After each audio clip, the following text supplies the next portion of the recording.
There's a new girl at the school today. I spot her the second she walks through the front gates. She's alone and seems to be heading in my direction. I take another look. The girl has pale skin and dark hair to her shoulders. She sees me and for a second our eyes collide.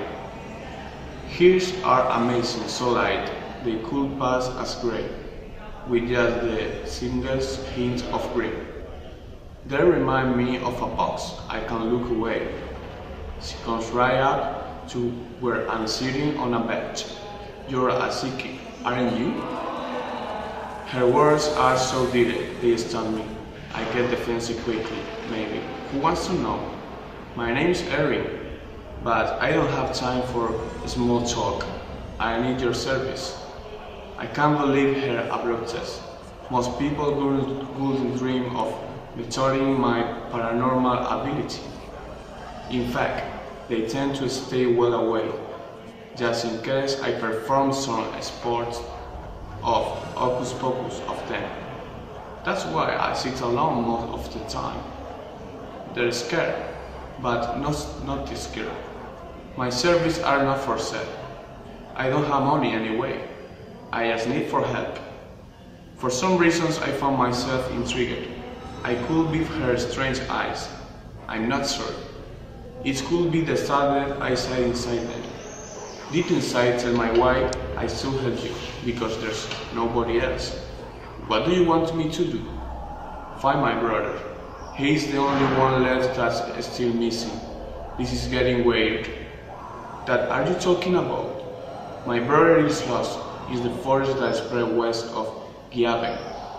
Giaben? Is that? Over the border, but there's a train that will get us there in 4 hours. I vaguely recall hearing something on the news this past week. Not that I listen to the news very often lately. Since my psychic power grows stronger, my mind never seems to rest anymore. But I do remember hearing about a family that went hiking at Glenhaven. There was a flash flood and the 3 children became separated from their parents.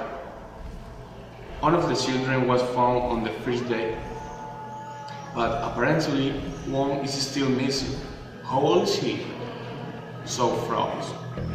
Only 6. He doesn't know how to fend for himself. He doesn't know how to find food and water. He won't last another night. How do you know this? I know my brother, she yells, and you know how the power to fight him. His anger makes my suppuses. I get up quickly. My backpack and everything inside spills out. Is this a joke? Who's an ass? It's not funny, you know. Don't you think I like being like this? Ignore us if I'm invisible or being made fun of. I was making fun of you, she says in a much softer tone, a tone bordering on pleading. I really need your help. My brother is in a trouble. She puts a hand there, her throat resting her open palm and her chest. I feel him in here. I know he's still alive. I peer at her, trying to work out if she's for real. Just because he's the last one of you to be the found, doesn't mean the rescue teams are going to give a looking for him. They found you, didn't they? For the first time she breaks eye contact. Her head rolls around the base of her throat, and if she is completely worn out. Well, I guess she will be. She must have suffered quick and ordeals herself, and now she's here, hours away, trying to get my help. I glance into her eyes. From this close, they look like silver. She trembles and turns an even pepper shade of pale. I think she's going to pass out. Finally she said, they're looking into the ground direction. So, why don't tell me then? Do you think I have tried? They don't listen to me. They just think I'm some stupid little girl who doesn't know anything. She quickly asks, "Please, just say you will do it. You've helped others. I know about you helping the police find the quick-named little girl. Yeah, I remember too. It had to train my 4 days afterwards.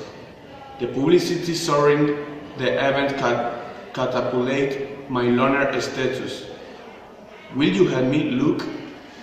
She knows my name ever through it was printed into papers. The through makes me laugh. Obviously, she knows a lot more about me than just my name. Where is the train? Who? The train that will take us to Gladhaven. It leaves in 15 minutes. I grab my bag and look about. No one is watching. What better hurry time? The train is already sitting at the station. I glance up and down the platform, and Porter is loading luggage into the budget compartment at one end. We don't have a ticket. I told you I have any money. She ran straight into carriage. Well, neither do. I glance around and follow quickly. She gets my too high into the toilet when the conductor makes an appearance. When he's gone, we find set and half empty. Chance that her brother is still alive. He's only 6 and has been missing for 7 days. An hour ago, he hadn't even met. Yet strangely there's an unexplained rightness to her sitting beside me, a comfortable feeling, as I've known her all my life. I might have fallen asleep. I wake with Holt and Erin shouting in my face. "Come on, look, we're here." I grab my backpack and follow her out on the carriage and all the way to the end of the rapidly emptying platform.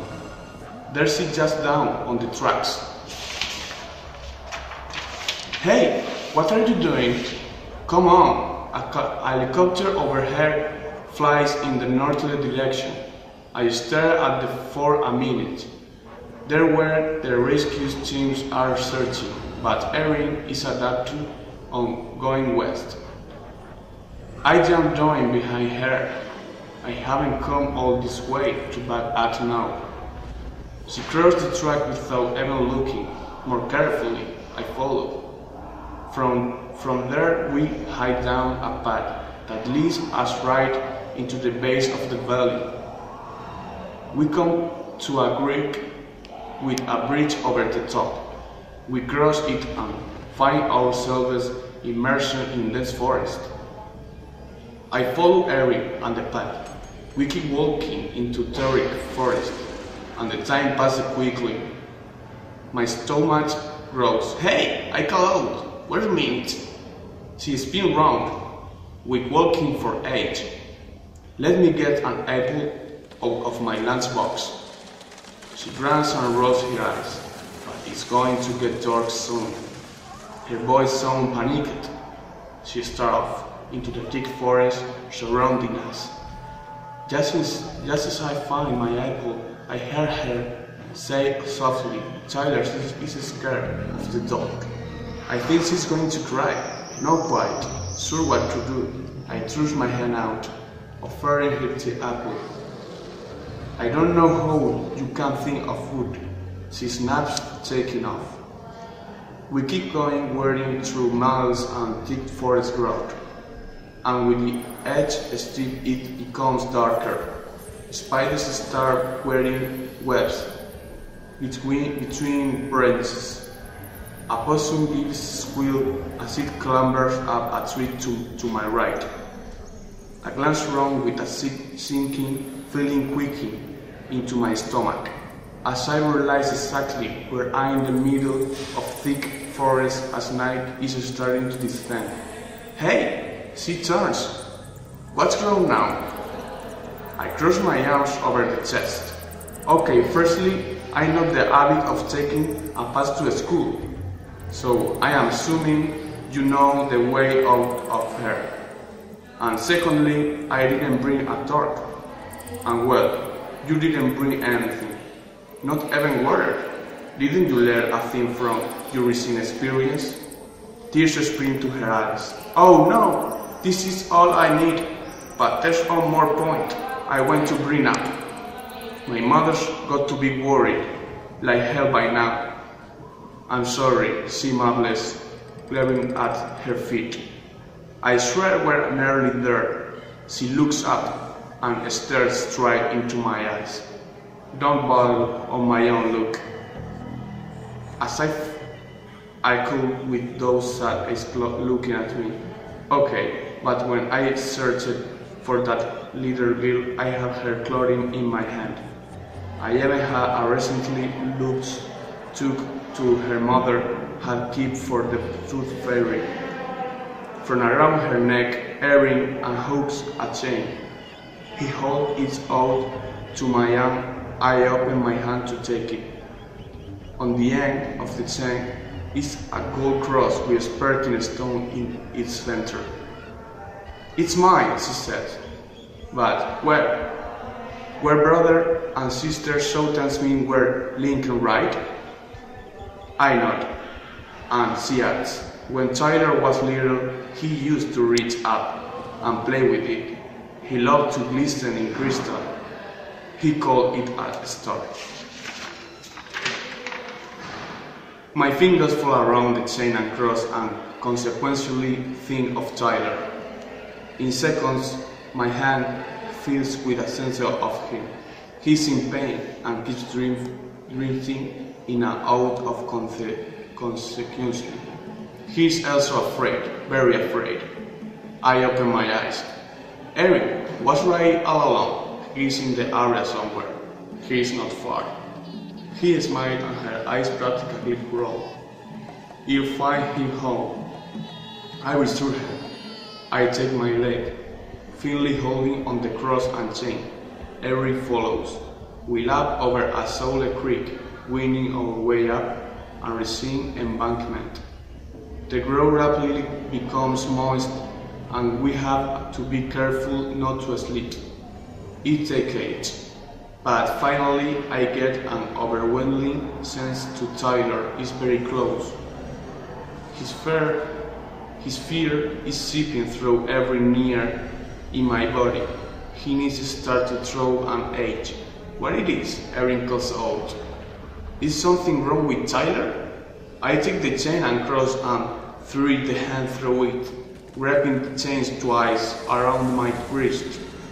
The cross dangles into my palm.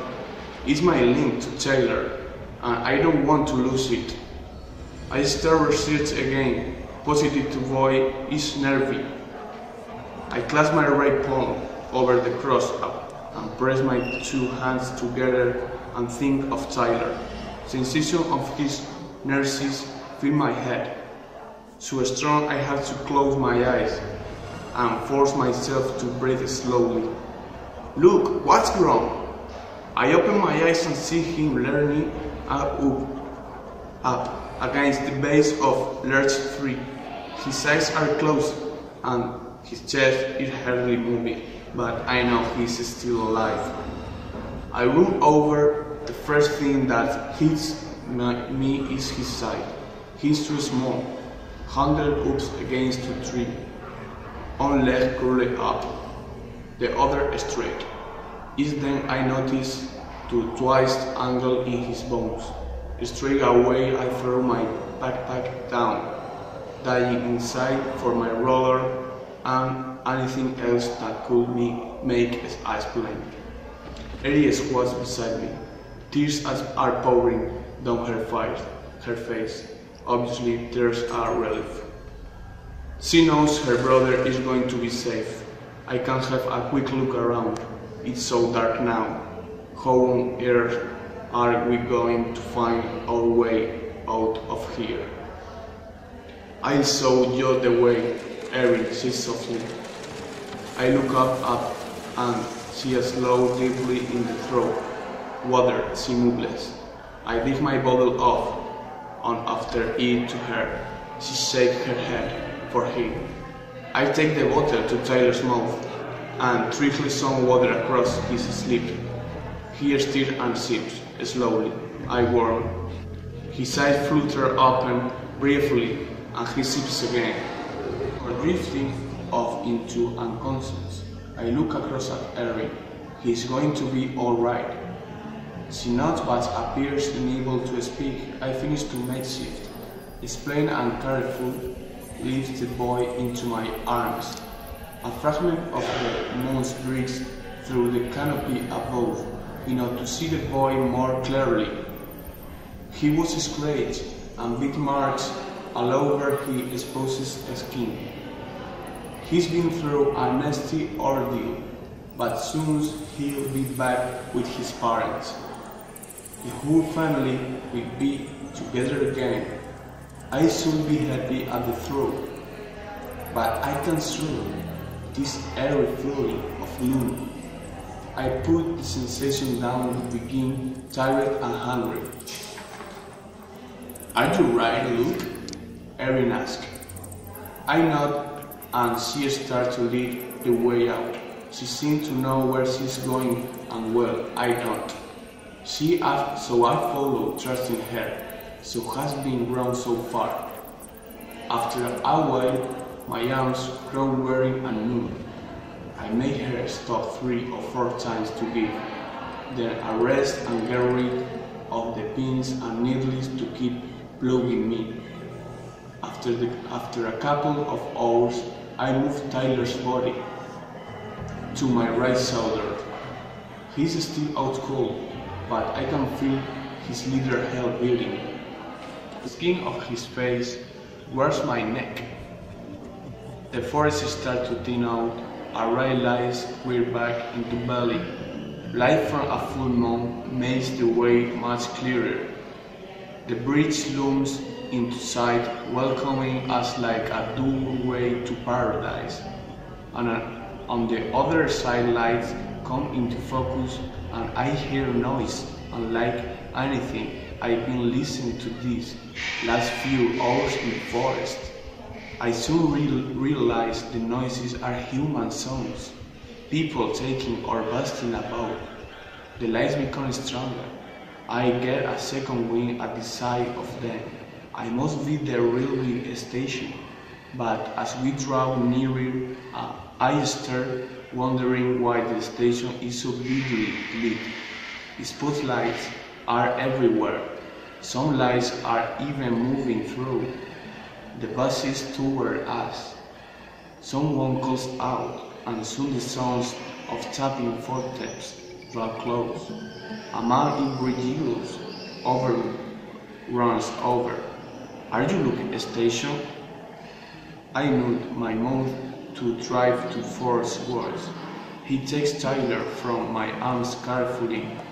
You found the boy. Others quickly surround us. Some are in over us, like the first man, others in white. Someone put a drinking flask to my lips. I see greedily.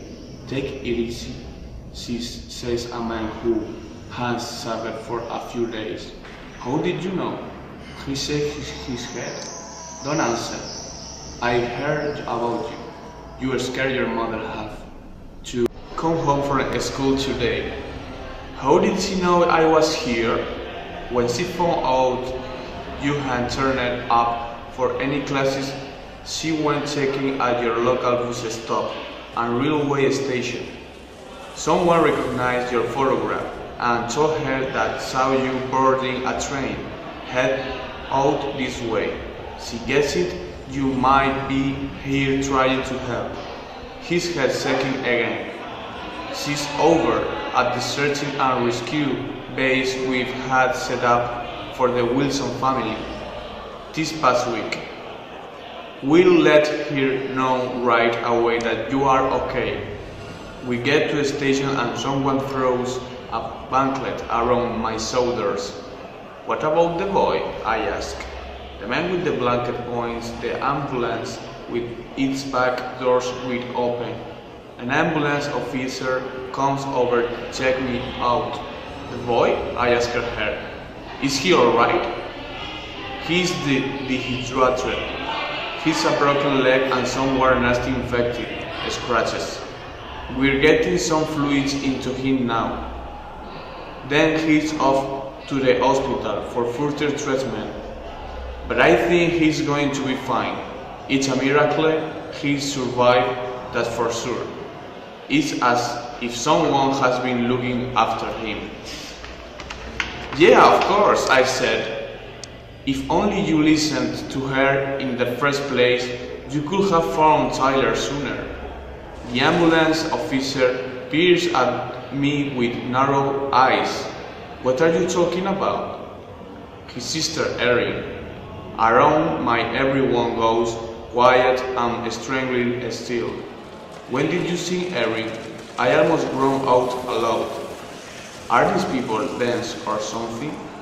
She's right behind me. I spin around so then, but can't see Erin anyway. The blanket falls from my shoulder as I walk around looking for her. A strange sense of unreality settles into my stomach. What's going on here, Erin? I called. The man who wasn't stabbed in 3 days puts his hands on my shoulder from behind. I think you'd better come with me, son. I threw him off. No, I had to find Erin. She must have fallen away. I remember crossing the bridge together. The moon was out. I saw her clearly. The ambulance officer tries to put the blanket back over my shoulder, but I throw it off. She's out here. You had to go and find her. She can't be far. The ambulance officer puts her hands on my face, one of either side. I have nowhere to look except straight into her eyes. Listen to me, look. We found Erin. Relief hits me and I smile. Then she said, in the early hours of this morning, on the northern side of this railway bridge. I can't believe what this woman is trying to tell me. She looks at me intensely. Look, Erin had been dead for at least 6 hours before the rescue them found her. Moisture hits the back of my eyes as I try to take this in. My head shakes and I find I have to lunge for breath. I break out of the ambulance officer hall, spinning away. Someone in the background mutters to the others to leave me alone. I'm grateful for the quiet moment to figure this out. It's a hard concept to follow, even for me. When Erin came to see me this morning, she was already dead. She wasn't real. She was. She? Did I imagine her presence? Were my senses working on some strange level that I'm not even aware of? My eyes catch sight of something shimmering near my hand. I look down and stare, and blinking. There, wrapped around my wrist, is Erin gold, cross and chain. There is a new girl at the school today. I spot her the second she walks through the front gate. She's alone and seems to be heading in my direction.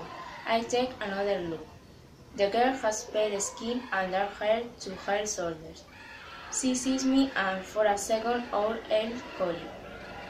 It is amazing, so light, they could pass as gray, with just the slighter hint of green. They remind me of a fox. I can look away. She comes right now to where I am sitting on a bench. You are a physic, aren't you? Her words are so direct, they stung me. I get defensive quickly. Maybe, who wants to know? My name is Erin, but I don't have time for a small talk. I need your advice. I can't believe her abruptness. Most people wouldn't dream of mentioning my paranormal activity. In fact, they tend to stay well away, just in case I perform some sort of hocus pocus on them. That's why I sit alone most of the time. There is a scar. but not this girl. My services are not for sale. I don't have money anyway. I just need your help. For some reason I found myself intrigued. It could be her strange eyes. I'm not sure. It could be the sadness I see inside them. Deep inside, tell me why I should help you. Because there's nobody else. What do you want me to do? Find my brother. He's the only one left that's still missing. This is getting weird. Where are you talking about? My brother's lost in the forest, the springs west of Henglaven. Henglaven isn't that over the border, but there is a train that will get us there in 4 hours. Abigail will recall hearing something on the news this past week.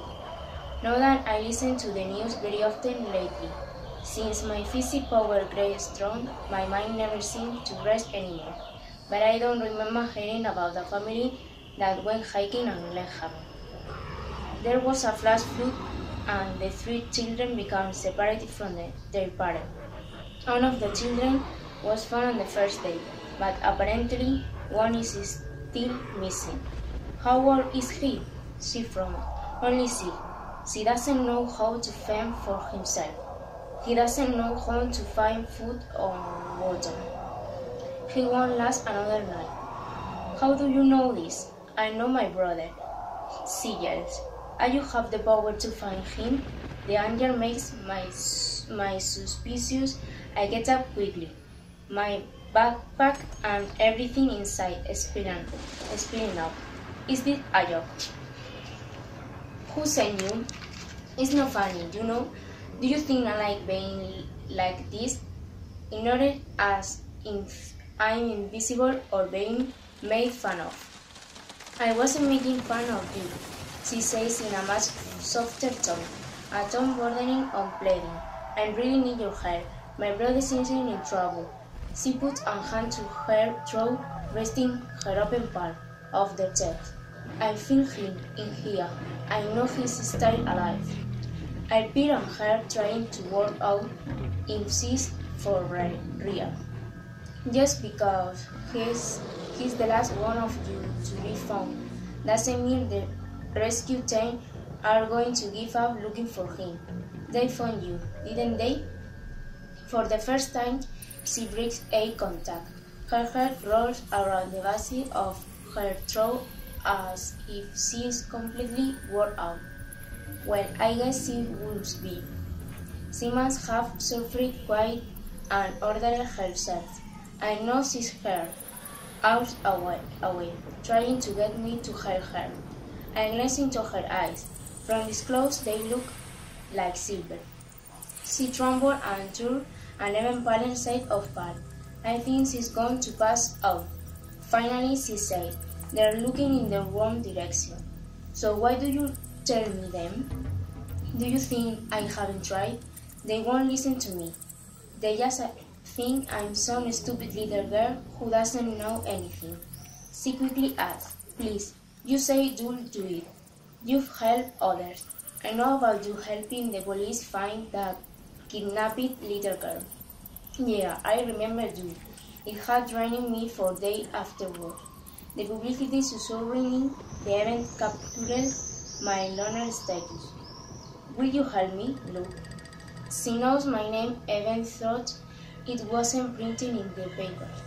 The thought made my laugh. Obviously, she knows a lot more about me than just my name. Where is the train? The train that will take us to Glenhaven. It's less than 15 minutes. I grab my bag and look about. No one is watching, but better hurry there. The train is already sitting at the station. I glaze up and down the platform. I popped its loading luggage into the baggage compartment and went in. We don't have a ticket. I told you I don't have any money. She runs straight into a carriage. Well, neither do I. I glaze around and follow quickly. She gets me to hide in the toilet when the conductor makes an appearance. When she's gone, we find set in a half-empty carriage. Suddenly I hadn't agreed to help her. What are the chances that her brother is still alive? He's only 6 and has been missing for 7 days. An hour ago we hadn't even met. Yes, strangely there is an inexplaining reason to her sitting beside me. A comfortable feeling, as if I've known her all my life. I must haven't fallen asleep. I walked with a yawn and Erin shouting in my face. Come on, Luke, we're here. I brought my backpack and followed her out the carriage and all the way to the end of the rapidly emptying platform. There, she jumps down onto the tracks. Hey, what are you doing? Come on. A helicopter overhead flies in the northerly direction. I stare at it for a minute. That's where the rescue team of researching, but Erin is adamant of going west. I just run behind her. I haven't come all this way to back out now. She crosses the track without even looking. More careful, I follow. From there we hike down a path that leads us right into the base of the valley. We come to a creek with a bridge over the top. We cross it and find ourselves immersed in dense forest. I follow Erin off the path. We keep walking into thicker forest, and the time passes quickly. My stomach roars. Hey, I call out. Wait a minute. She spins round. We've been walking for 8.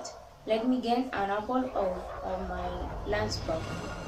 She runs around her eyes, but I is going to get her some. Her voice sounds panicky. She stares off into the thick forest surrounding us. Just as I found my apple, I hear her say softly, Tyler is scared of the lamb. I think she's going to cry. Don't quite sure what to do. I thrust my hand out, offering her the apple. I don't know how you can think of food, she's now taking off. We keep going, walking towards millions of thick forest growth, and we face a step it becomes darker. The spiders start weaving webs between branches. A possum gives us kill us in clambers up a tree to my right. I glance round with a sinking feeling hiking into my stomach as I realize exactly where I am. In the middle of thick forest as night is starting to descend. Hey, Satan, what's wrong now? I cross my arms over my chest. Okay, firstly, I'm not in the habit of taking a compass to school, so I am assuming you know the way out of here. And secondly, I didn't bring a torch, and where you didn't bring anything. Driven water, didn't you learn? And think from your recent experience? Tears spring to her eyes. Oh no, this is all I need. But there's one more point I want to bring up. My mother's going to be worried like her me now. I'm sorry, she mumbles, gazing at her feet. I'm sure we're nearly there. She looks up and stares straight into my eyes. Don't bail on me now, look. As I could with those said eyes looking at me. Okay, but when I searched for that little girl, I had her clothing in my hand. I even had a recently lost tooth, and her mother had kept for the tooth fairy. From around her neck, Erin has held a chain. She holds it out to me, and I open my hand to take it. On the end of the chain is a gold cross with a sparkling stone in the center. It's mine, she said, but well, we're brother and sister, so that means we're linked, right? I know, and see it. When Tyler was little, he used to reach up and play with it. He loved the glistening crystal he called in a star. My fingers fall around the chain and cross-eyed, constantly think of Tyler. In second, my hand fills with a sense of he. He's in a pain and keeps drifting in an odd consensus. He's also afraid, very afraid. I open my eyes. Erin was right and alone. He's in this area somewhere. He's not far. She smiled and her eyes practically glowed. I think he's not him now. I resolve her. I take the lead firmly, holding onto the cross and chain. Erin followed. We leap over a slowly creek, winding our way up a rising embankment. The ground rapidly becomes mounds and we have to be careful not to slip. It takes 8, but finally I get an overwhelming sense that Tyler is very close. His fear is feeling through every nerve in my body. My hands start to draw a knife. What is it? Erin called out.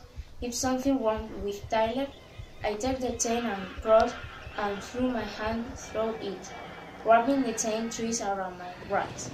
The cross glances into my palm. It's my link to Tyler. I don't want to lose it. I start racing again. Positive, the boy is nervous. I clasp my right palm over the cross and press my two hands together and think of Tyler. Sensation on his members fill my head. So strong I have to close my eyes and force myself to breathe slowly. Look, what's wrong? I open my eyes and see him leaning up against the base of a large tree. His eyes are closed and his chest is hardly moving, but I know he's still alive. I run over and the first thing that hits me in his eyes. He's so small, huddled up against the tree, one leg curled up, the other straight. It's then I notice the twist angle on his bone. Straight away, I threw my backpack down, digging inside for my ruler and anything else that could make a slip. Erin squatted beside me. Tears are pouring down her face, obviously tears of relief. She knows her brother is going to be safe. I can't help a quick look around. It's so dark now. How on earth are we going to find our way out of here? It's so you the way, Erin says softly. I look up and see slowly, deeply in her throat, water. She moves. I dig my bottle out and offer it to her. She shakes her head from him. I take the bottle to Tyler's mouth and trickle some water across his lip. He stirred and sipped, slowly. I won't. His eyes fluttered open briefly and she sipped again, before drifting off into inconsciousness. I look across at Erin. She's going to be alright. She knows but appears unable to speak. I finish the makeshift sleeve up, carefully lead the boy into my arm. A fragment of the moon breaks through the canyon above, enough to see the boy more clearly. He has stains and bead marks all over his exposed skin. He's been through a nasty ordeal, but soon he'll be back with his party. The whole family will be together again. I should be happy and the thought, but I can't stroke this eerie feeling of gloom. I put the sensation down to being trident and awake. Are you ready, Luke? Erin asked. I nod and she starts to lead the way out. She seems to know where she's going and well I don't, so I follow trusting her. She hasn't been wrong so far. After a while my arms grow weary and numb. I make her stop 3 or 4 times to give them a rest or get rid of the pins and needles that keep clanging me. After a couple of hours I move Tyler Wood to my right shoulder. He is still out cold, but I can feel his little heart beating, while the skin of his face warms my neck. The forest starts to thin out and I realize we're back in the valley. Light from a full moon makes the way much clearer. The beach long into sight, welcoming us like in a doorway to paradise. On the other side, light comes into focus and I hear noises, and like anything, I've been listening to these last few hours in the fort. I soon realize the noises are human sound, people talking or bustling about. The lights become strong, I get a second wind and the seat of them. I must be the railway station, but as we drove nearly and start wondering why the station is so brightly lit. Spotlights are everywhere. Some lights are even moving through the buses to weather us. Some will come out and the sounds of thumping footsteps run close. A man in green yellow overalls run over. Are you Luke Staton? I nod my mouth to drive to from work. His take tighter from my arms carefully. You found me. Others quickly some rust, some are in others like the first man. Others are in one. Someone puts a drinking flask to my lips. I sip gravely. Take it easy, says a man who hasn't sailed for a few days. How did you know? She sagged his head. Don't answer. I've heard about you. You were scared your mother had to leave when you didn't come home from school today. How did she know I was here? When she found on you hadn't turned up for any classes, she went taking a your local bus stop and railway station. Someone recognized your photograph and told her they saw you boarding a train heading out this way. She guessed you might be here trying to help. His head is shake again. He's over at the search and rescue base we had stayed for the Wilson family this past week. Well, let her know right away that you're okay. We get to the station and someone threw a blanket around my shoulders. What about the boy? I asked. The man with the blanket points to an ambulance with his back door open. An ambulance officer comes over to check me out. The boy? I asked her. Is he all right? He's pediatric, has a broken leg and some nasty infected extremity. We're getting some fluids into him now. Then he's off to the hospital for further treatment. But I think he's going to be fine.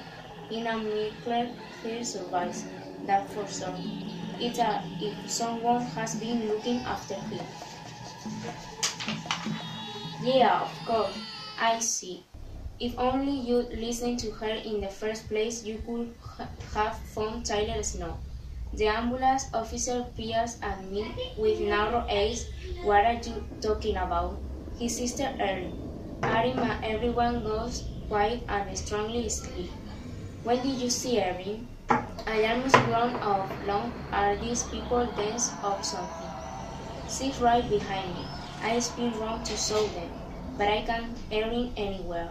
The blanket falls from my shoulder as I walk around looking for her. I strange sense of reality, sensing in my stomach. What's going on here? Erin, I call out. The man who hasn't saved in 3 days puts his hands on my shoulder from behind.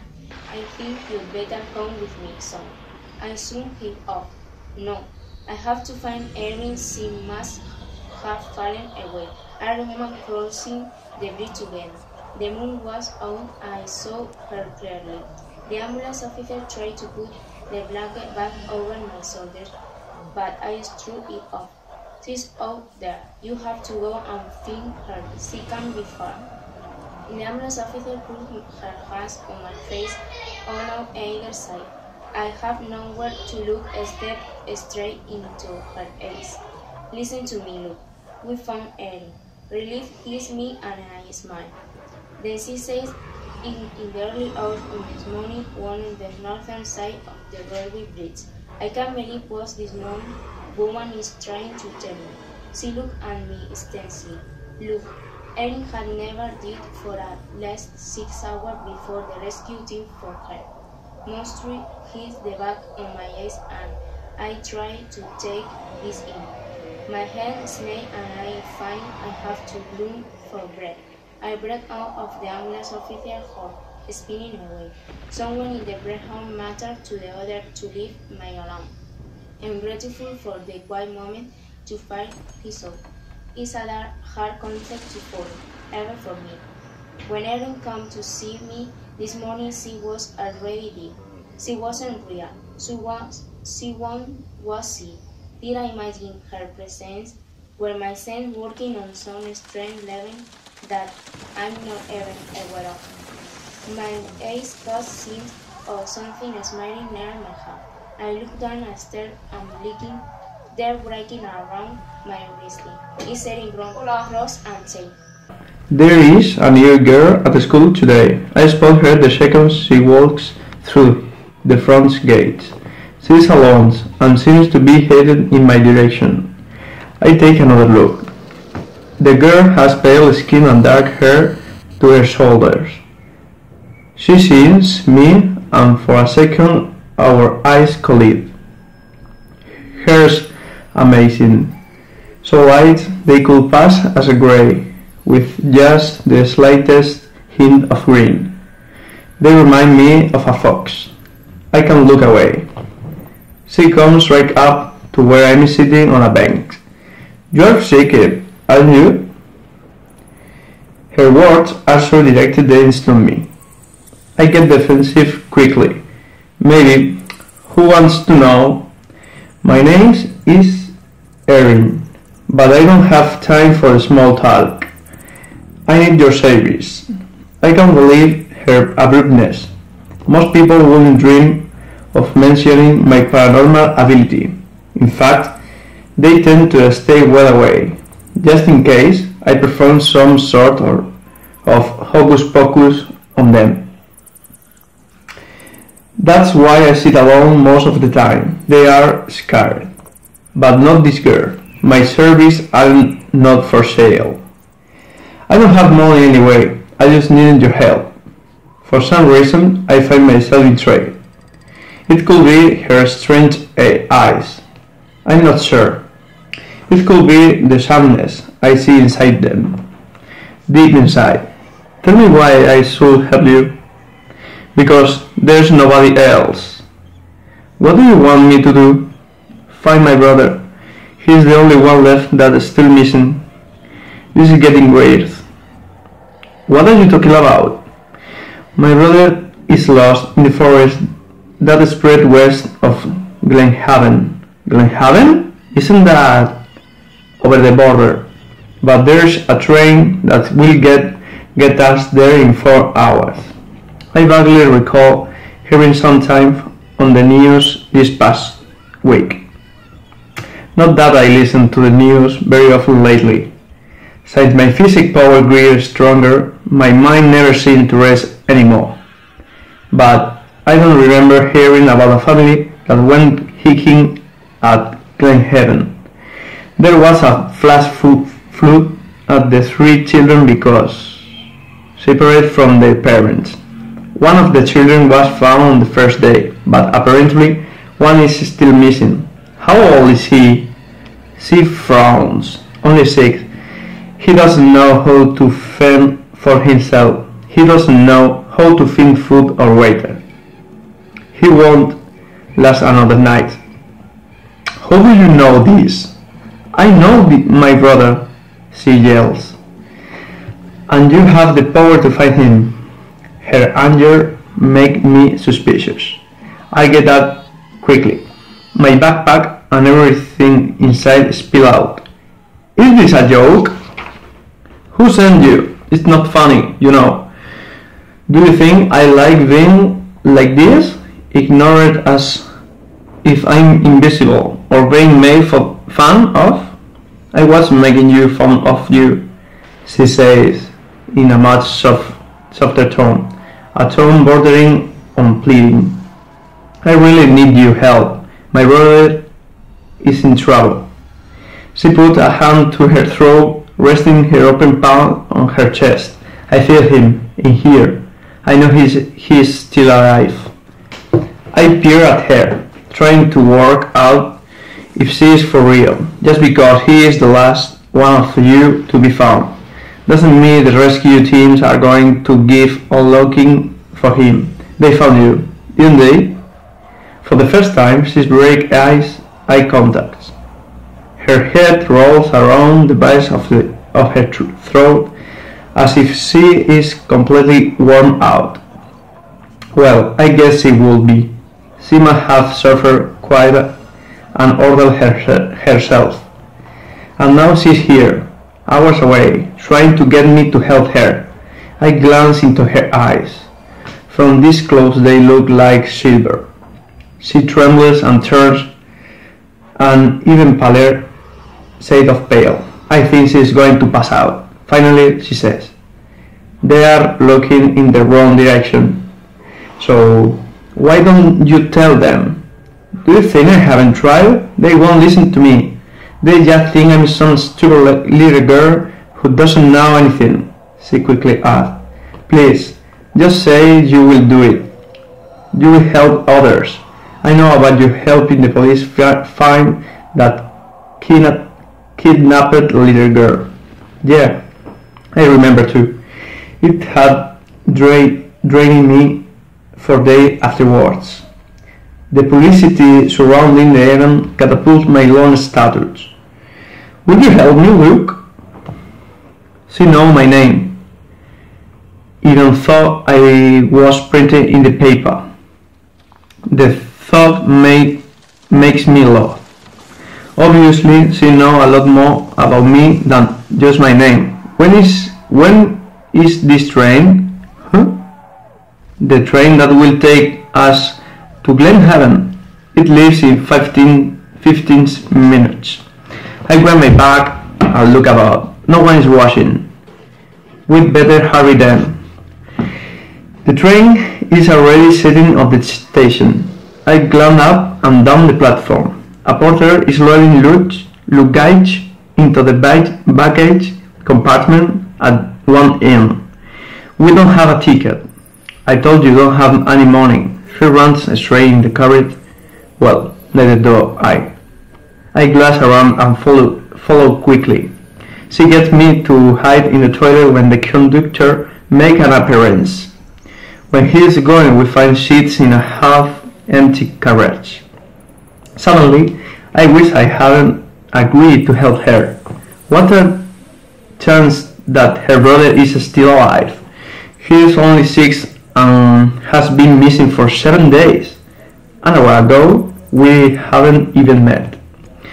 Yet strangely, there is an unexplained richness to her sitting beside me, uncomfortable feeling, as if I've known her all my life. I must have fallen asleep. I make with a yawl and Erin shouting in my face, "Come on, look, we are here!" I grab my backpack and follow her out of the carriage, and all the way to the end of the rapidly empty platform. There, she jumps down on to the tracks. "Hey, what are you doing? Come on!" A helicopter overhead feels in a northerly direction. I stare at it for a minute. That's where the rescue team are searching, but Erin is adamant on going west. I jump down behind her. I haven't come all this way to back out now. She crosses the track without even looking. More carefully, I follow. From there, we hike down a path that leads us right into the base of the valley. We come to a creek with a bridge over the top. We cross it and find ourselves immersed in dense forest. I follow Erin off the path.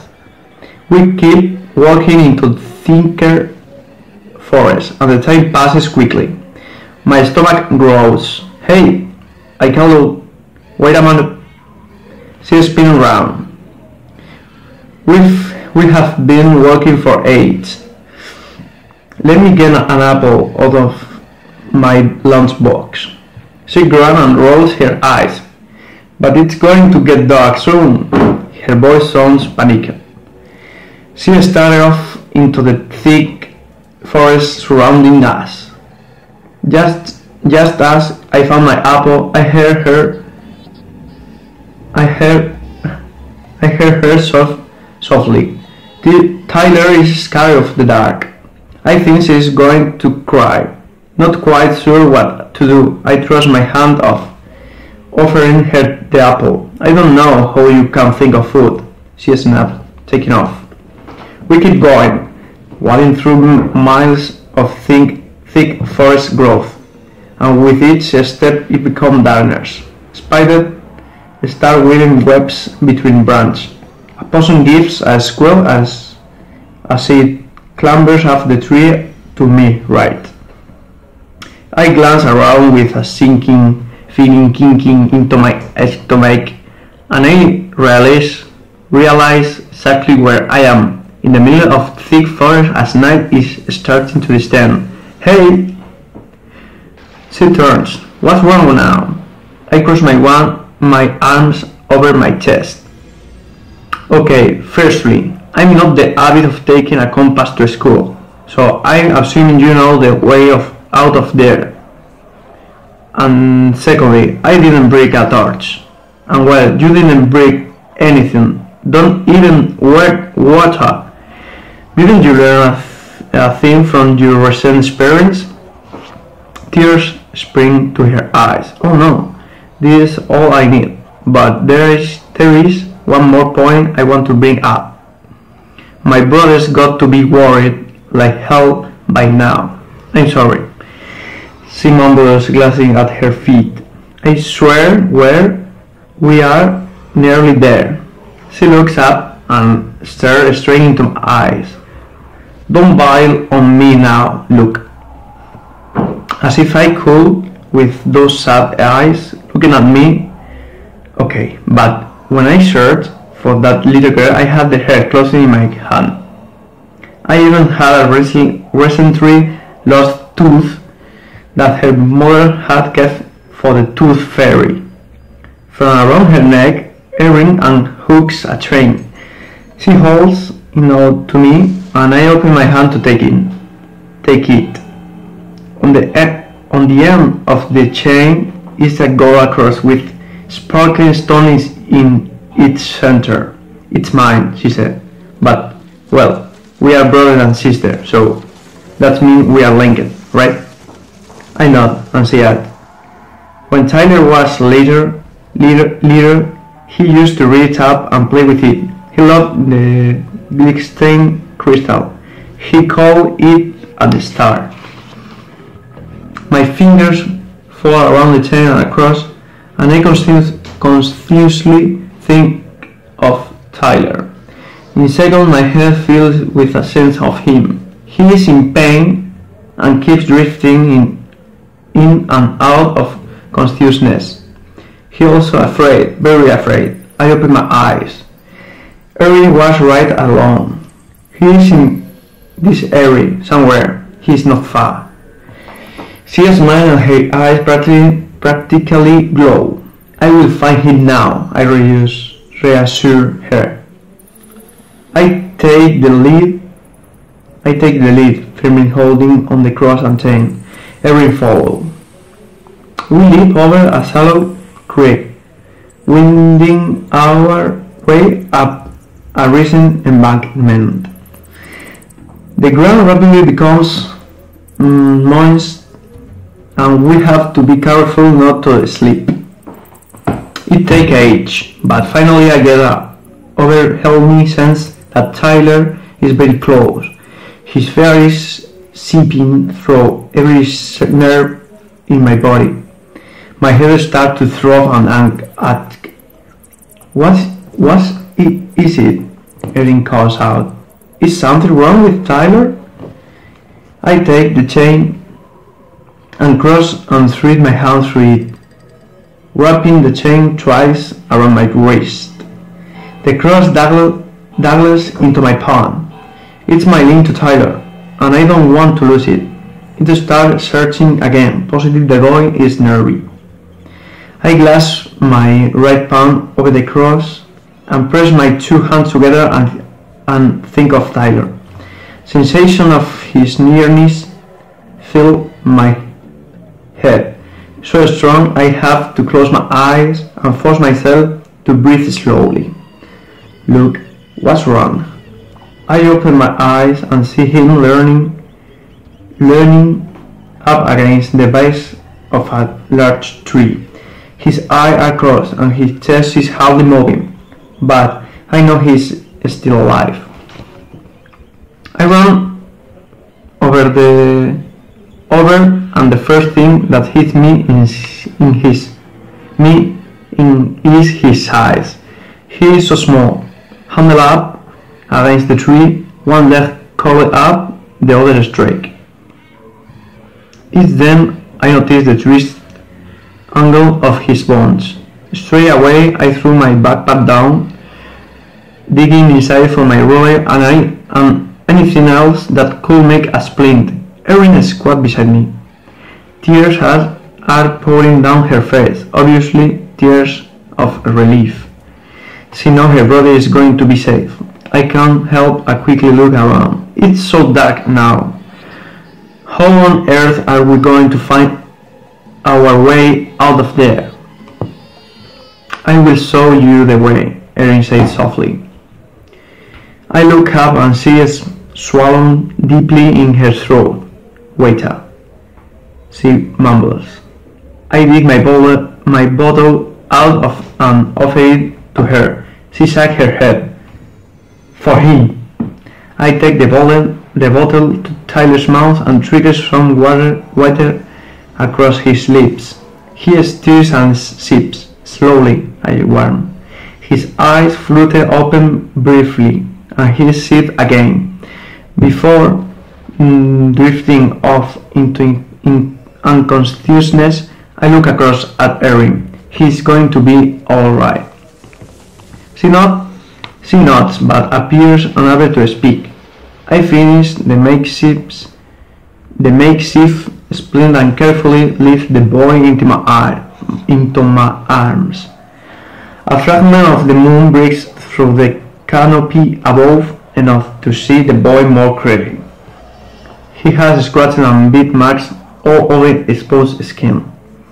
He's been through a nasty ordeal, but soon he will be back with his parents.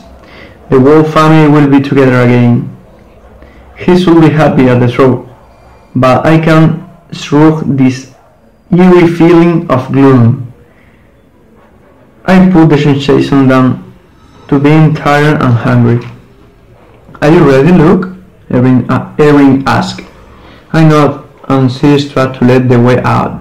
She seems to know where she is going and, well, I don't. So I follow, trusting her. She hasn't been wrong so far. After a while my arms grow weary and numb.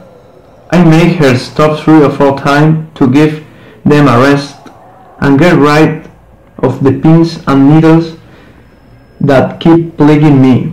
After a couple of hours, I move Tyler's body to my right shoulder. He's still out cold, but I can feel his little hair beating, while the skin on my face warms my neck. The forest starts thinning out and I realize we're back in the valley. Light from a full moon makes the way much clearer. The bridge looms into sight, welcoming us like a doorway to paradise. On the other side, lights come into focus and I heard noise unlikely anything. I've been listening to this last few hours in the forest. I soon realized the noise are human sounds, people talking or bursting about. The light becomes stronger. I get a second one at the sight of them. It must be the railway station, but as they draw nearer, I start wondering why the station is so vividly lit. Spotlights are everywhere. Some were called out and soon the sun of thumping footsteps draw close. A man in bright yellow overall runs over. Are you looking, Stanton? I nod, my mouth too dry to form words. He takes Tyler from my arms carefully. You found the boy. Others quickly surround us. Some are in overall like the first man. Others are in wild. Someone puts a drinking flask to my lips. I sip weirdly. Take it easy, says a man who hasn't shaved for a few days. How did you know? He shakes his head. Don't answer. I heard about you. You scared your mother half to death when you did come home from school today. How did she know I was here? When she found out you hadn't turned up for any classes, she went checking out at your local bus stop at railway station. Someone recognized your photograph and told her they saw you boarding a train headed out this way. She guessed you might be here trying to help. His head shaking again. See over at the search and rescue base we has set up and the Wilson family this past week. We will let her know right away that you are okay. What about the boy? I asked. The boy? I asked her. He is alright? He is disrupted. Has a broke leg and some nasty infected scratches. But I think he is going to be fine. Yeah, of course, I say. If only you listened to her in the first place, you could have found Tyler sooner. The ambulance officer peers and with narrowed eyes. What are you talking about? His sister, Erin. Around me, everyone goes quiet and strangely still. When did you see Erin? I almost groaned out loud. She is right behind me. I spin around to saw them, but can't see Erin anywhere. Erin? I call out. I rule him off. No, I have to find Erin. She must have fallen away. I remember crossing the bridge together. The moon was out. I saw her clearly. The ambulance officer tried to put the blanket back over my shoulders, but I shrugged it off. She is out of there. You have to go and find her. She can't be far. The ambulance officer put her hands on my face, one of either side. Listen to me, Luke. We found Erin. Then she says, in the early hour of this morning, on the northern side of the railway bridge. I can't believe what this woman is trying to tell me. She looked at me intensely. Look, Erin had been dead for at least 6 hours before the rescue team found her. Moisture hits the back of my eyes as I try to take this in. My head shakes and I find I have to long for breath. I break out the ambulance office hall, spinning away. Somewhere in the background muttered to the others to leave me alone. I'm grateful for the quiet moment to figure this out. It's a hard concept to follow, even for me. When Erin came to see me this morning, she was already dead. She wasn't real. So what was she? Did this imagine her presence? Were my senses working on some strange level that I'm not even aware of? My eyes caught him of something simmering near my hand. I looked down and stared unblinking. There, wrapping around my wrist, is Erin's gold cross and chain. New girl arrives at the school today. She came to a boy. His name is Luke. Hello, my name is Erin. I need your advice. He responded that come to help her. She responded, I don't have money. I just need your help. Tell me why I have to help you. I don't come anymore. What do you want to do? What do you want to speak for? My brother is lost and is still alone. Is in the forest? I'm wrong? Erin's brother has 6 years old, and he doesn't know protect himself and survive. There is a train that arrives into forest in 4 hours. She knows that her brother is still alive. They arrive to the station of train, but they don't have money for buy the ticket. They hide in a wagon was without anybody inside. When they arrive to their fate, they walk to the western. Perhaps the investigation police go to the north. The nights begin to fall, and they are hungry and afraid for the spiders. They found a river. So that we are close to finding. Erin brings necklace with a brilliant stone in the middle. This necklace is very effective to me and my brother. He called it the star. He gave to Luke. It's not so far.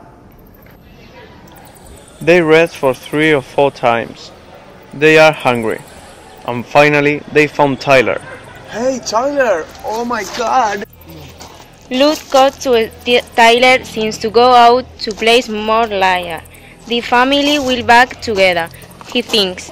Luke followed to Erin to a side with more clarity. Somebody that stayed near to Luke. Are you Luke Stanton? You found the boy!